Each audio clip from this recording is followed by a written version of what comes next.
সাংবাদিকতা ছেড়ে এবার সরাসরি রাজনৈতিক ময়দানে জল্পনায় সত্যি হলো। সাংবাদিকতা ছেড়ে বিজেপিতে যোগ দিলেন জনপ্রিয় সাংবাদিক সন্তু পান।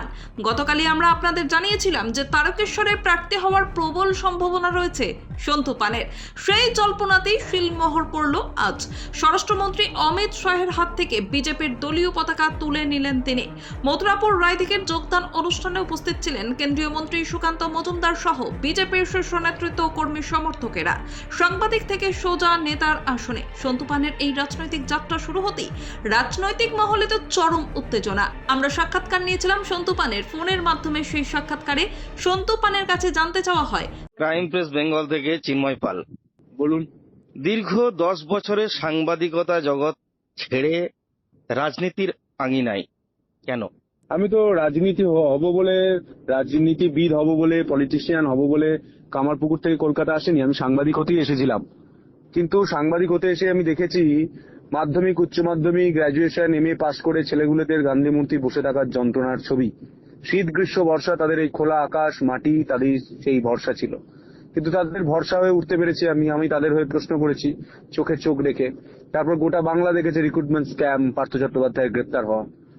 আমি চোখে চোখ রেখে অভিষেক বন্দ্যোপাধ্যায়কে প্রশ্ন করেছিলাম, ডবল প্রতিশ্রুতি আপনারা নির্বাচনের আগে দিয়েছিলেন, আপনারা তো চাকরি দিতে পারেননি, ডবল চাকরি হবে।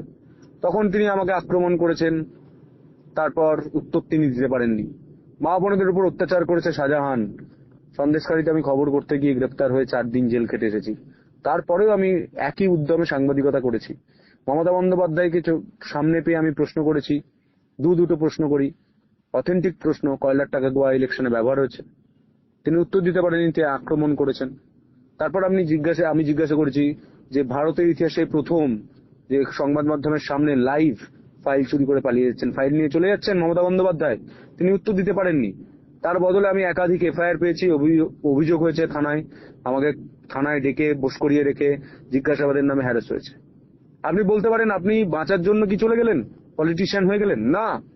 যদি একজন সাংবাদিকতা করতে না পারে বাংলায়, একজন কৃষক পরিবারের গ্রাম বাংলার ছেলে যদি সাংবাদিকতা করতে না পারে, তাহলে ভাবুন বাংলাটা কোন জঙ্গলরাজে পরিণত হয়েছে। সেই জঙ্গলরাজ, মহাজঙ্গলরাজ সরিয়ে সোনার বাংলা এবং বাংলাকে সুশাসন ফিরিয়ে দিতে আমার এই পদক্ষেপ। এবং গোটা বাংলার মানুষকে আমি বলতে চাই আপনার মধ্য দিয়ে, আমাকে 2 ঘন্টা সময় দেওয়া হয়েছিল। 2 ঘন্টা আগে আমার কাছে একটা ফোন আসে, আমাকে বলা হয় যে আপনি সাংবাদিকতা করতে পারছেন না, আপনি কি এখানে আসবেন? যদি আসেন তাহলে আপনাকে আজ জয়েন করতে হবে। আমি 2 ঘন্টা সময় নিয়ে আমার পরিবারের সঙ্গে আলোচনা করি, পরিবার গ্রিন সিগন্যাল দেয়, আমি রিজাইন করে জয়েন করি। আর কি সাংবাদিকতা করবেন নাকি সম্পূর্ণভাবে রাজনৈতিক আঙিনায় নিজেকে উজাড় করে দেবেন সন্তু পান? জবাবে সন্তু পান জানান, রাজনীতির আঙিনাতে থাকবে। আমি সাংবাদিকও হব, রাজনীতিবিদ হব, পলিটিশিয়ানও হব, ইলেকশন লড়বো, রাজ্যসভায় যাব, আবার সাংবাদিকতা করবো, সেই ধারে না সন্তু পান নেমেছে যেমন সাংবাদিকতা করতো, মানুষের স্বার্থে চোখে চোখ রেখে প্রশ্ন করতো, মানুষের স্বার্থে চোখে চোখ রেখে লড়াই করবে একজন পলিটিশিয়ান হিসেবে। রাজনীতিতে যোগদানের পর জনগণের উদ্দেশ্যে কি বার্তা দিলেন সন্তু পান, শুনুন। বাংলায় মহাজঙ্গলরাজ চলছে, হিন্দুরা সুরক্ষিত নয়, মা বোনেদের ধর্ষণ করা হচ্ছে, আমাদের মা কালীকে প্রিজন ভ্যানে তোলা হচ্ছে, আমাদের অ্যাকোয়াটিকায় কোনো অনুষ্ঠান চললে, হোলির উৎসব চললে সেখানে তাণ্ডব চলছে। যদি এখনো সাবধান না হন তাহলে আগামী দিনে আপনার বাড়িটাও পুড়ে যেতে পারে। আজকে আপনি ভাবছেন পাশের বাড়িতে আগুন লেগেছে, আমি ঘুমাচ্ছি, আমার বাড়িতে তো কিছু হবে না। আপনি ভুল ভাবছেন। উঠুন, জাগুন। যতক্ষণ না পর্যন্ত এই মহাজঙ্গলরাজের পতন হচ্ছে, জঙ্গলরাজকে সরাতে পারছেন, ততক্ষণ পর্যন্ত লড়াই করে যান। অসংখ্য ধন্যবাদ ক্রাইম প্রেস বেঙ্গলে এতটুকু সময় দেওয়ার জন্য।